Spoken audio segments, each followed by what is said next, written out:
नमस्कार, माझे नाव वैभव शरद कुकणे. मी इयत्ता 8वीमध्ये शिकतो. माझ्या शाळेचे नाव न्यू इंग्लिश स्कूल आडवण. आमच्या प्रकल्पाचे नाव प्रदूषण. प्रकल्पाला लागणारे साहित्य: थर्माकॉल, पेन, बुट्टा, पेन्सिल, फेविक्विक, रंगीत कारशीट, वॉटर कलर. प्रदूषण समस्या मागचे कारण: प्रदूषण ही आपल्या सर्वांची समस्या आहे. पृथ्वीवर प्रदूषण खूप जास्त झाले आहे, त्यामुळे आम्ही हा विषय निवडलेला आहे. योजना काय असेल? वायू प्रदूषण. पृथ्वीवर सर्वात जास्त वायू प्रदूषण आहे. हे कमी करण्यासाठी आपण डिझेल व पेट्रोलवर चालणाऱ्या वाहनांचा वापर न करता आपण इलेक्ट्रिक वाहनांचा वापर करायला हवा. त्याने कार्बन डायऑक्साईड हा वायू जास्त पसरणार नाही व प्रदूषण कमी होईल. व आपण सर्वांनी एअर प्युरिफायर वापरायला हवे, त्यामुळे हवा शुद्ध होईल व आपण सुरक्षित राहू. पाणी प्रदूषण. जलप्रदूषण म्हणजे पाण्याच्या विविध स्रोतांचे प्रदूषण होय. जलप्रदूषण ही एक मानवी निर्मित समस्या आहे. हवा, पाणी आणि अन्न या माणसाच्या 3 गरजांपैकी पाणी ही दुसऱ्या क्रमांकाची गरज आहे.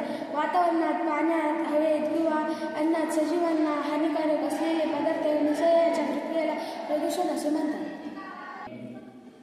नमस्ते, माझे नाव वैष्णव सुनील कोमणे आहे. मी इयत्ता 8वीमध्ये शिकते. आमच्या शाळेचे नाव आहे न्यू इंग्लिश स्कूल आडवण. आमच्या प्रकल्पाचे नाव आहे प्रदूषण. प्रदूषण हा विषय निवडण्याचे मागचे कारण आहे की आता सध्या जगामध्ये खूप सारे प्रदूषण होत आहे. प्रदूषणामुळे कितीतरी हजारो लोक मृत्युमुखी पडत आहे. प्रदूषणाची काही उदाहरणे आहेत: पाणी प्रदूषण, ध्वनी प्रदूषण, माती जमीन प्रदूषण असे विविध उदाहरणे आहेत प्रदूषणाचे. तर नक्की पाणी प्रदूषण म्हणजे नक्की काय असेल?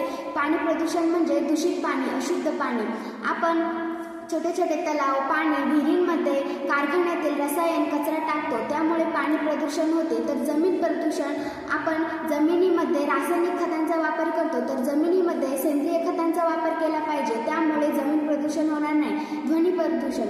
मोठा कर्कश आवाज म्हणजे ध्वनी प्रदूषण. केवळ साधारण आवाज म्हणजे ध्वनी प्रदूषण नाही, तर आपल्या घरामध्ये असणारे टीव्ही, संगीत असे जे मनोरंजनाचे साधन आहेत त्यांचा वापर नियंत्रणामध्ये ठेवला पाहिजे.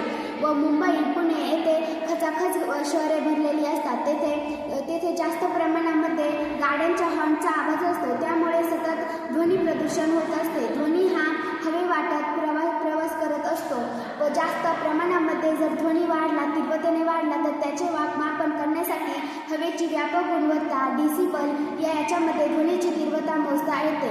आणि ध्वनी जर तीव्रतेने वाढला तर आपल्याला बहिरेपण येते आणि माणूस डोकेदुखी, चिडचिड, उच्च रक्तदाब आणि बहिरेपणा यासारखे घडामोडी शरीरामध्ये घडून येतात. त्यामुळे प्रदूषण ही अत्यंत महत्त्वाची घटना आहे व अत्यंत समाजासमोर उभी राहणारा एक गंभीरपणे प्रश्न आहे. त्यामुळे त्यावर आपण काय उपाय काढले पाहिजे? त्यामुळे प्रशासनाने एक अशी कडक बजावणी केलेली आहे की कोणीही प्रदूषण मोडणार नाही, त्यावरती एक कारवाई केली पाहिजे. त्यामुळे त्यांनी असे ठरवले आहे की तुम्ही गर्दीमध्ये जरी चालत असाल तरी तुम्ही हॉर्नचा आवाज हा नियंत्रित ठेवला पाहिजे. हॉर्नचा आवाज जर नियंत्रित राहिला तर ध्वनी जास्त प्रमाणामध्ये तीव्रतेने वाढणार नाही, त्यामुळे ध्वनी प्रदूषण होणार नाही. प्रदूषणाचे काही प्रकार आहे. सागर म्हणजे सागराच्या किनारी सांडपाणी टाकले जाते, सांडपाण्याची व्यवस्था नाही, सांडपाण्याची विल्हेवाट नाही, असे जर चालू राहिले तर ध्वनी प्रदूषण हे अतिप्रमाणामध्ये वाढत राहील. एक आहे जमिनीमध्ये रसायन खते वापरली जातात का? तर पीक चांगले यावे, परंतु पीक चांगले सेंद्रिय खतांनी येते. सेंद्रिय खत म्हणजे आपले शेणखत, कोंबड खत असे विविध खत आहेत, ते सेंद्रिय खते आहेत, त्यांचा वापर आपण जास्त प्रमाणामध्ये केला पाहिजे. रसायन खत आपण वापरले नाही पाहिजे. वातावरण प्रदूषण म्हणजे कारखान्यातील जो धूर आहे, तो वायू आहे, तो दूषित आहे, तो जर हवेमध्ये सतत जर जात राहिला, हवा प्रदूषण जर होत राहिले तर आपल्याला संसर्गजन्य रोग होतात. संसर्गजन्य रोग हे हवेमार्फतच होत असतात. त्यामुळे आपण कारखान्यांसमोर वृक्ष लागवड अतिप्रमाणामध्ये केली पाहिजे. वृक्ष लागवड जर केली तर आपल्याला शुद्ध स्वच्छ हवा भेटेल व आपले शरीरही निरोगी राहील. त्यामुळे आपण प्रदूषणावरती उपाय म्हणून ही सर्व जबाबदारी आपली आहे की आपण नियम म्हणून त्यांचे पालन केले पाहिजे. त्यामुळे जगालाही फायदा होईल व जागरूकताही निर्माण होईल. त्यामुळे आम्ही हे उपकरण निवडण्याचे ठरवलेले आहे. धन्यवाद.